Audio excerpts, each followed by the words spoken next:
Welcome to Penrose Learning, where we make understanding easy.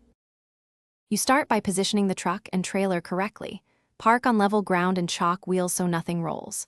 Once done, set the parking brake and confirm trailer tongue weight is roughly 10–15% of loaded trailer weight.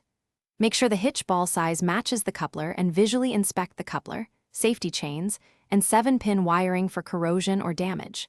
Don't waste time. Fix any mismatch now so the first physical connection is safe and secure.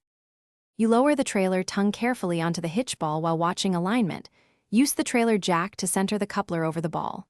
Once the coupler seats, close the latch and insert the safety pin or bolt.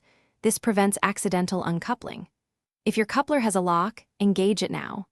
Next, cross the safety chains under the tongue and attach them to the truck frame loops with enough slack for turns, but not dragging.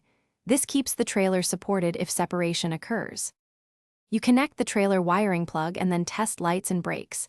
Have someone stand behind to cycle turn signals and brake while you confirm each response. Once electrical is verified, raise the jack fully to travel position and attach the breakaway cable to the truck frame, not the hitch. Adjust mirrors and check tire pressures. Finally, do a slow test drive and listen for clunks or rubbing noises.